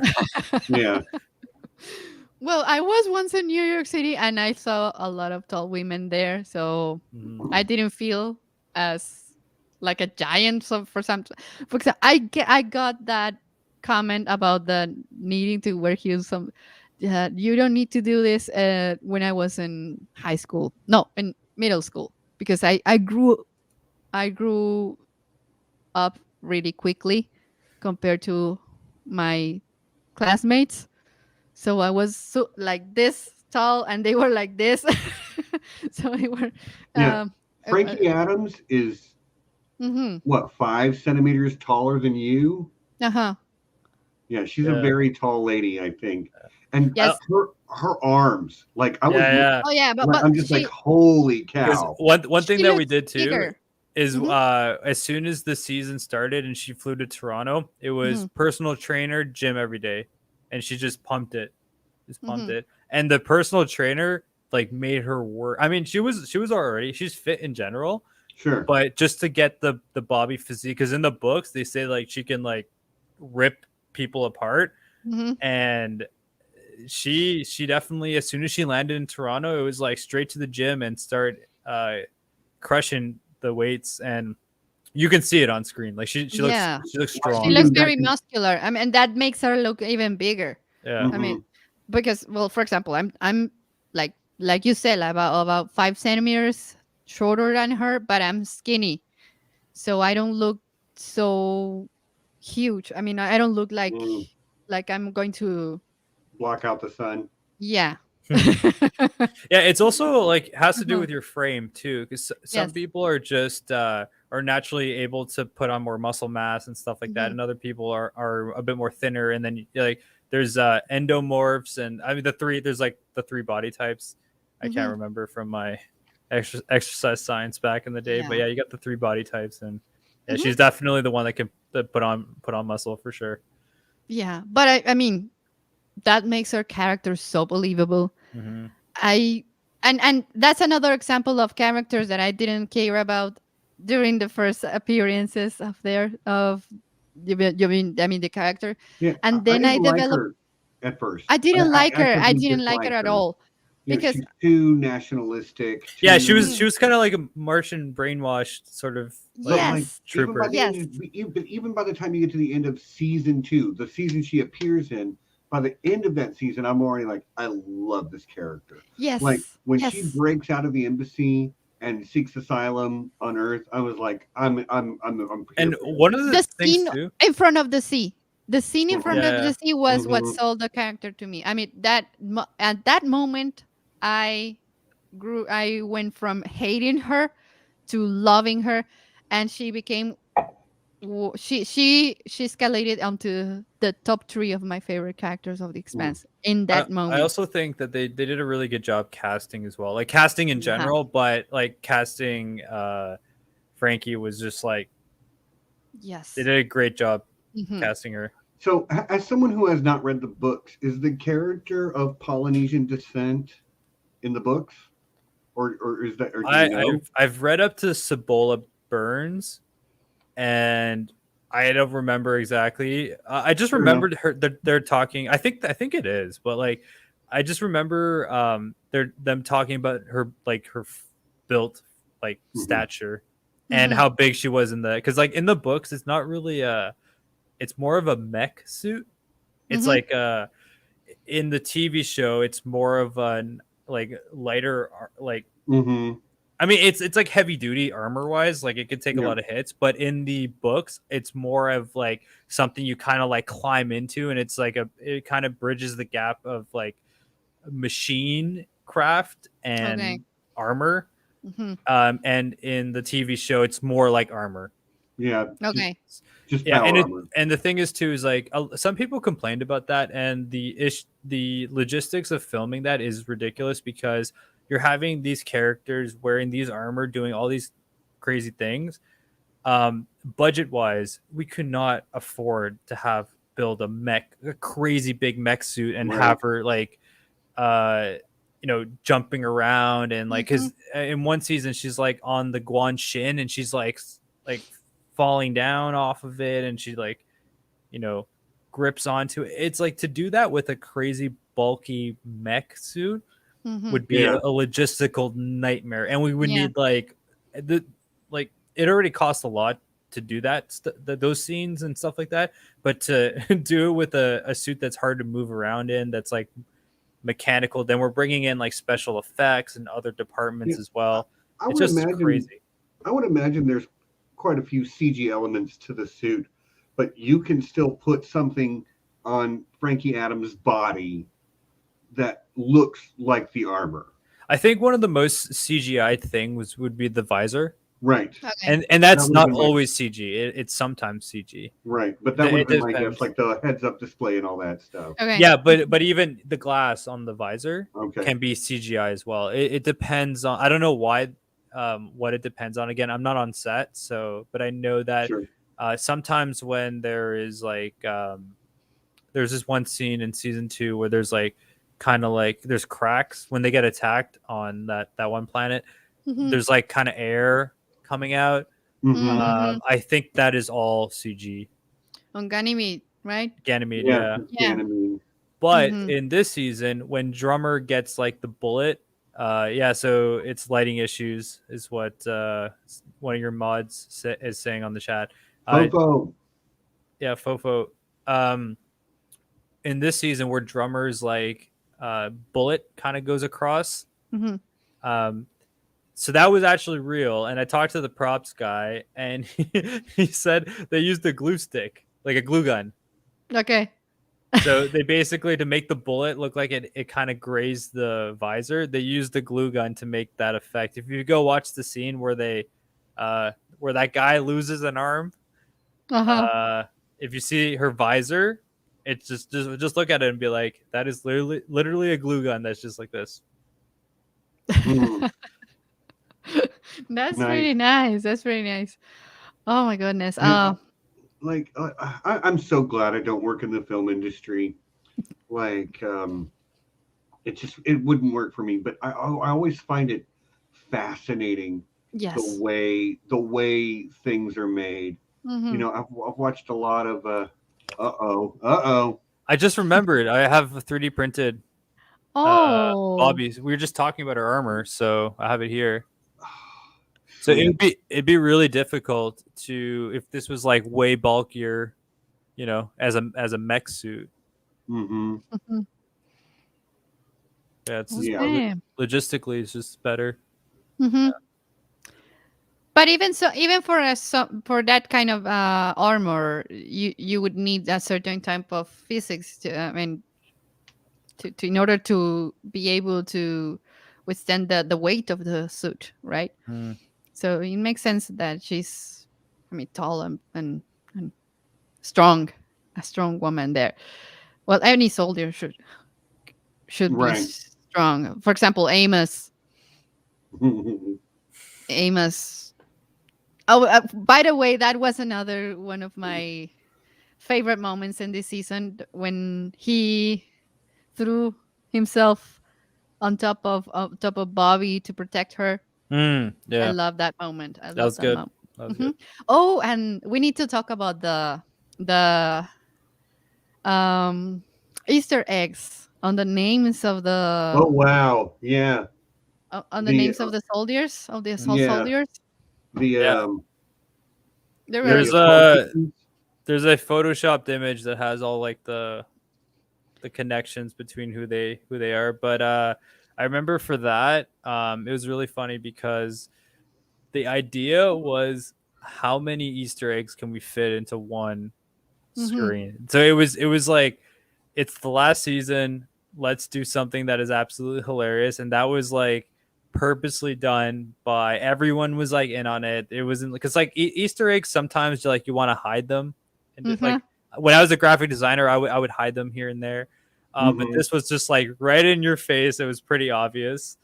Um, maybe not that obvious, but obvious enough. Well, like we've seen that other times too. Though, was it Avasarala's phone had a whole bunch of Yeah, Easter there's eggs? also like what's his name? Marco's son. Sorry, Philip. I'm really tired. Philip. Philip. Philip's console screen Hmm. has like Star Wars. Oh Um, yeah, yeah, yeah. That was Mm, pretty famous yeah, one. That was a pretty famous one. When that, I mean, the pointer of the I don't know the word. uh-huh. like the way the Yeah, targeting the Yeah, system. the targeting targeting system. The system from target the system. Millennium Yes. Yeah, Falcon. it was from the Hmm. Millennium Falcon. So that was Yes. a pretty. I mean, that one to me stood up to me like Oh just yeah, Yeah. from That was a I was pretty. mile second. away. I had that one. Yeah, that one Uh, was pretty obvious. But the ones with the names of the soldiers, you had to pay close attention to it. I don't know. So. Once I saw Deckard, I Mhm. was like, "Oh, that's totally Blade Runner." Yeah, That's the one that stood out to me the Idaho. most. I, For me, it was Idaho. It was Duncan, Idaho. Idaho. Yeah, I think I it caught was like. Ripley first. Ripley was yours. Yeah. Yeah. Yes, they were all on Team Alpha, right? Team A, and the Ripley team was in where with B. Bobby and All of Amos. like yeah, Ripley, Oh, Hudson, yo, we have Hicks. Olivia in the chat. She Oh, works on the show. Livy oh, Travels. Oh, hi, Libby. She said, hi, Libby. Noreen and Samit, they love putting Easter eggs in the playback screens. Yes, they do. Awesome. Yeah, it's awesome to notice that because sometimes I'm not a sharp observer. I'm a sharp viewer that gets these things right ahead. Uh, but I love when they come up and people start talking about them. It's pretty cool, and So, they. one of the persons in your chat said the one that stand out to them was Akbar. Oh Mm-hmm. yeah, Yeah, Gail Akbar. Akbar. it's a Yes, trap. it's a trap, and they were heading into a trap. Yeah, they were definitely heading into a trap. Yeah, Yeah.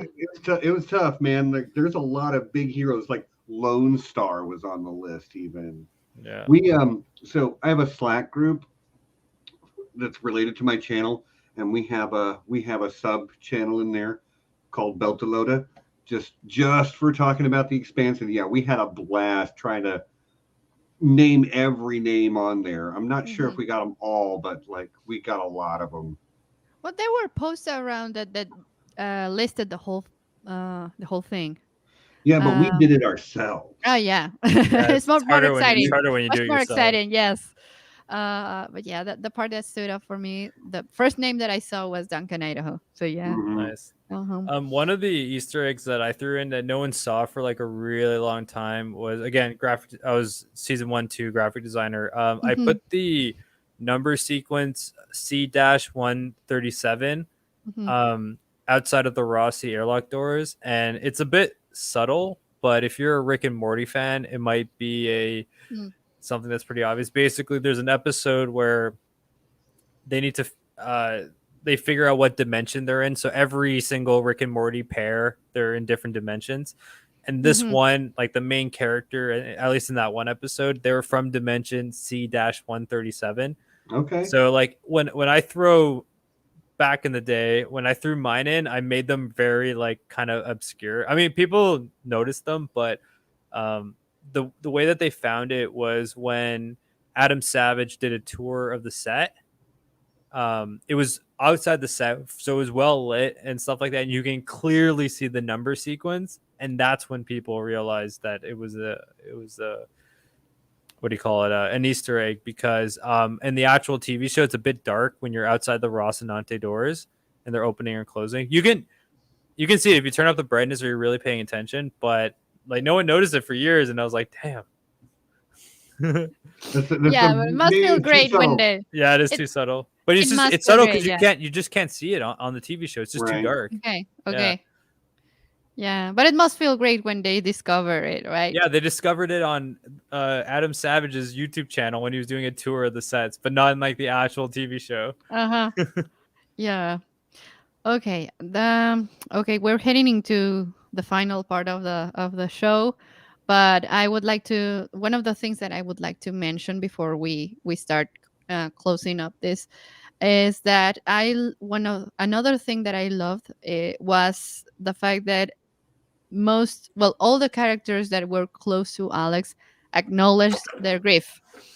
And it was something really cool to see, considering the circumstances in which Mm, the character had to go.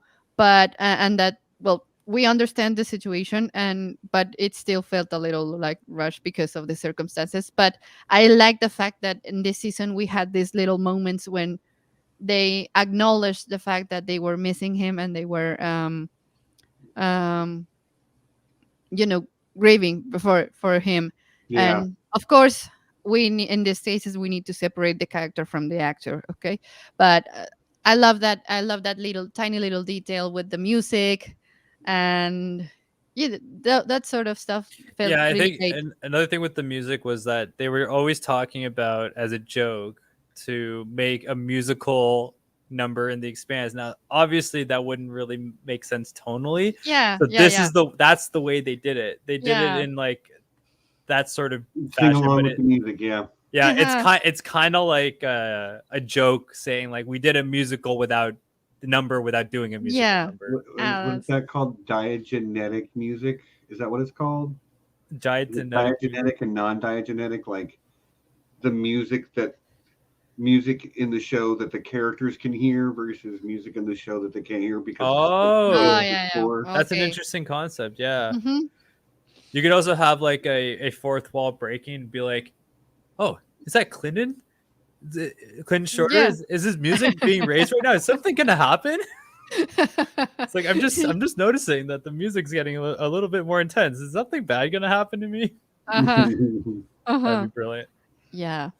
Yeah. That sounds like something that would could happen in parody series, right? Spaceballs, I could see that in. Spaceballs. Yes, Yeah. Oh that my was. gosh! Please give me a Spaceballs like parody of The Oh, Expanse. I would love Oh it. I yeah. love Spaceballs so much.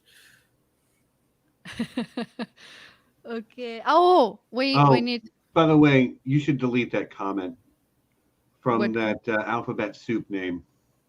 Those Oh, have been popping up on my channel lately during live streams. You should delete that.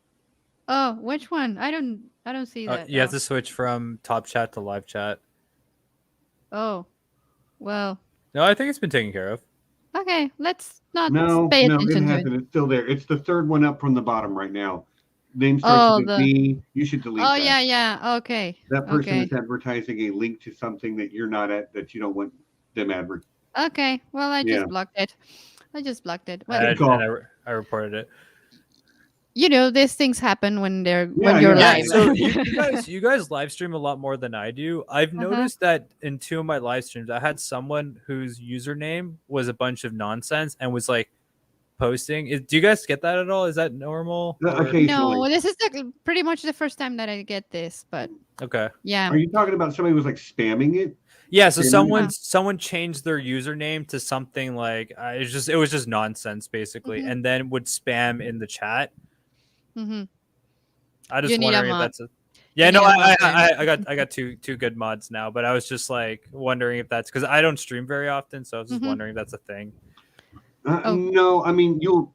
I have noticed the type of thing that just happened, and there was one earlier too. Mm. But I oh, didn't. it's just that here I'm just looking at the StreamYard chat, and I didn't see that. I just see like a bunch of nonsense there, so I didn't pay attention. So I, Right. I didn't notice Oh, that it was a I link. didn't know StreamYards had the comments. Oh, that's cool. I've been Yeah. looking on a separate window, the YouTube ones, but then at least I can comment back. So, Uh-huh. I keep the second window open on my phone just so I can type. Mm-hmm. oh, nice. Yeah, that's But smart. yeah, StreamYard will at least show you the chat. You just can't type Yeah. it. Mm-hmm. Cool. So that's I why like I didn't notice it. Okay. So wait, Oh you don't use OBS Studio at all? It's all StreamYards. no, Yeah, because I use StreamYard. I Ah, like things a little easier. I mean, yeah. OBS has more StreamYard is options and more very user things. friendly. Yes, Yeah. but it's not as user friendly as this Sorry to one. get off topic. I'm just interested in this stuff. No worries, no worries. Okay, so one final thing that I would like to talk about is all those scenes that we got regarding the dogs and the Yeah. whole thing beyond the rings. I would love to. What did you think about it? What did I think about it? Yes, what did you guys think about it? Um, so the moment I saw the strange dog for the first time, I was like, girl, run and don't look back. That thing is terrifying. Uh-huh. I want nothing to do with it. No. And Uh, the fact that she, like, it almost didn't compute to me how she's not terrified. Well, But it's probably just due to the fact that what she grew up on Laconia, yeah, mhm. that's it. Yeah. and maybe Yes. Laconia does not have any large natural predators. She just doesn't And know to be afraid. That's just her life. Like Laconia is her life, so I think that would be normal to her. yes, it's Right, like a, Like I mean, like a zebra or a dog is normal to us. Well, a yes. zebra wouldn't be too normal to me, but Plus, she's an animal lover. I mean, she's very right. clearly an animal lover, so it's only natural that she didn't actually feel terrified about it. But I'm But still terrified of them. I am too. I'm well. when I had a completely different reaction when I first saw Uh-huh. the strange dog, my first thought was, "Oh, they did some great CG work." That was the only thing. Right. That Okay. was that was the only Yeah, thing of I was course. thinking because I didn't exactly know how it was gonna play out, like CG wise. And when I Hmm. saw it, I was like, "Oh, they did a great job. It looked really cool." It That was did that look was cool. that was what I was thinking. I thought visually is like I had a visceral reaction, That's fearful good. even exactly. Like I think they did great, but I was just like, get out of there, don't look Yeah, back. don't touch it. Yeah, but I was also wondering how it'd feel like if I were to touch it. That's what I was thinking. I wouldn't Ugh. want to touch it, and well, if it was it real, but feels, I was just wondering how it'd feel like. it looks like it has a like a smooth texture. Yeah, So but it I has like I those Rubbery. think little it would feel made pretty much like stroke the dolphin. but it has like scales on the kind Oh, of on its head. yeah, but I, not So on the would that be body. scaly? I Okay, don't I know. think it I don't would feel know. like a blubbery fat person, Or yeah, it could be smushy too, like Mm-hmm. smushy. smushy. Yeah, Smushy. Mm-hmm. yeah. Yeah, but And also, how okay. do they taste too? Right, that's another thing. Uh, If you were It's to funny. barbecue it, It's funny. A totally okay. different topic, but when the first time I ever saw pork, I'm like, that's food. yeah. Like I would say, when you're in Laconia, it's like you're gonna eat what's there. Like every Except you're time not. people have discovered new worlds, Mm-hmm. like they ate the dodo. Like anytime they've made so many species is extinct, unfortunately, just because like we're hungry and want to eat stuff. So I'm sure Yeah. they'll be eating stuff in Laconia. Yeah, but Except that you can't. You literally can't eat the stuff from Laconia. Like you don't think they'll have a fish? Maybe they can eat. I bet not. It's probably to Oh, do it's because of the biology might mess you right. up. The Yeah, biological yeah. difference is like the bird couldn't eat the bread poisoned the bird. yeah. So if Uh-huh. we eat the bird, then that might mess up Right. us up seriously. Yes. How many And belters had to figure it out would the hard be way? and it would be a bummer just to travel that far, discover a new planet, and then die because you were hungry. Or it could be the most delicious thing ever. It could, but I don't know. Maybe the risk is not worth it. I don't know. No, I don't think so. Okay.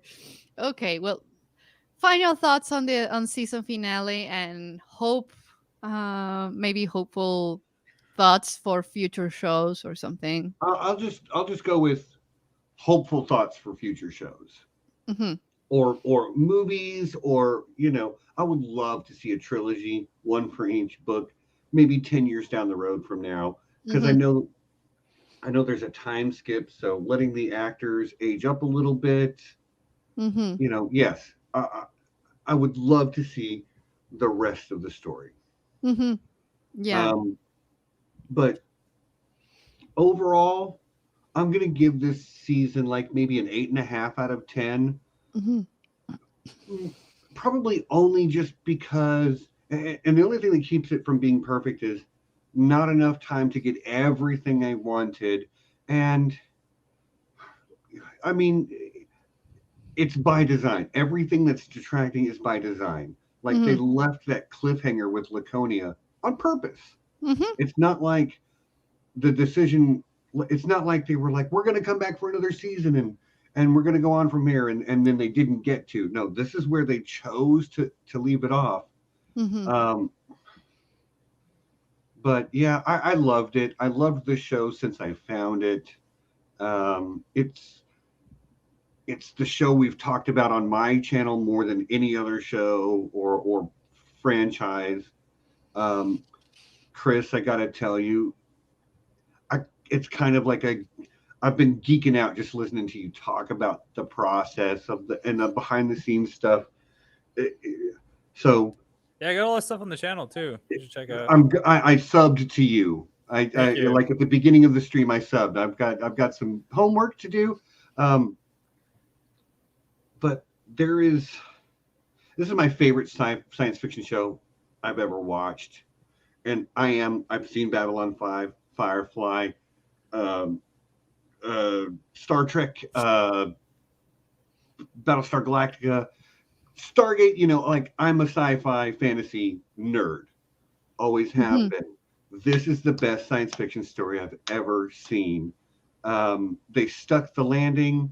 The Marco and Naros, the way they defeated Marco was brilliant. Mhm. With the creepy gate monsters eating him, like, yeah, I don't know what else Defeated to by, say. in part, defeated by hopeful thinking. Oh, Potter, I told you. I'm sorry, my friend Potter Ruan, biggest Expanse fan I know. Mhm. Potter, we're wrapping up. You're going to have to go back and watch the whole thing.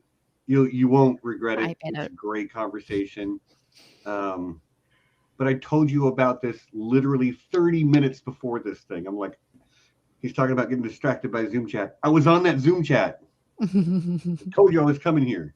So yeah, I guess for me, I'll keep myself really brief. Yeah, I thought it was a good season. I mean, it's hard to remove myself from because I was part of the production, so I don't want to really like rate it because I'd also have to figure out what season one be compared to like Mhm. and every other season. So I'm not going to give it like a number.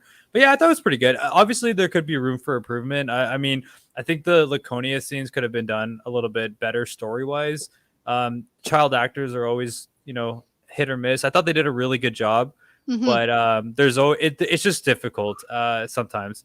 And yeah, I just if there's something happening in the future, I hope I'm a part of it. But I don't know if there will be. Every season was a miracle, and every season renewal, we never got handed anything. It was never like, here you go, here's another season. It was always an uphill battle. It was always a struggle to find funding and to get renewed. But Yeah. we did it 6 times, and we should be thankful for that. I, And yeah, I have a question, Chris. what's up? And it is a technical question. I'm sure you didn't work on this directly, but yeah. Anyway, I'm just asking. Is his name Zan? Kara's little brother? Yeah, it's Zan. Okay. Yeah. When he is basically a proto molecule zombie there at the end, and he's doing this twitching thing. Is that CG enhanced twitching, or is that just the child actor? It's a mix of both, I think. Again, it wasn't on set on the day, but the way that I would shoot it would be the actor training with a choreographer to do some of the twitching, and then cool editing effects. Because that time wise, so you would cut and stretch time and cut time shorter. So that's the way you would do it. That might have been the creepiest thing I've seen. Yeah, it was really creepy. Because I was watching, I'm like, oh, this is diving to like horror territory. Very effective. Very good. All right, I think I got to get going, but this was awesome. It was a lot of fun. It was awesome having you. It was awesome having you once again, Steven. And always a pleasure. Chris, for the first time. I hope we can do more content like this in the future, for other shows or any other thing. That would be nice. It's always a pleasure. So thank you very much. Thank you very much to both of you. I don't know if you guys want to once again talk a little bit about your own shows and your own channels and your own projects before we go. And your social, where can you be found in social? And you can also, I mean, I put the links in the description, but it's really cool when you hear the person talk about their own work. Cecilia, there's a lot of crossover between our audiences. So here be dragons at Real Steven Stark on Twitter. Go ahead, Chris. Yeah, so at Chris Danelon on Twitter, Chris Danelon YouTube channel, Expanse content behind the scenes, and check out my game, The Indigo Parallel. I've been working on it for over 4 years now, and I put my heart and soul into it. So, yeah. Where is that available? It's on Steam. I Steam. actually put the link in the chat, but I don't It's have. also in the description of It's in the the video. description. It's I'm on the gonna, Yeah, description of the video. and if you I'm want to gonna, help me out, just put the game on your wish list, and that would do me wonders. As a solo game developer, I really, really appreciate it. Okay. Awesome. So once again, thank you all. And well, for the next two episodes is going to be a Spanish spoken episode. But my next English spoken episode will be about Lord of the Rings, and I will have Daniel from Voice of Geekdom with me. So that would be awesome. That is going to be really awesome. He's a huge Lord of the Rings nerd, and I look forward. I've been looking forward for that conversation for a long, long time. That will happen on a Saturday because of he's on Europe. So this this schedule is not workable for him, but so we're gonna have to move it to a Saturday. So, but that's going to be really cool. So once again, thanks for watching. Thanks for subscribing to my channel and clicking on the little bell button so you are aware of what is new in the channel. Thank you all. If you're listening on your favorite uh, podcast platform, whatever, Spotify, whatever, this audio will be available during this weekend. I will post the link in my social profiles. You can find me on social as at Geeksterilia, like my channel. So once again, thanks for watching and see you next time. And may the force be with you. Bye. Bye.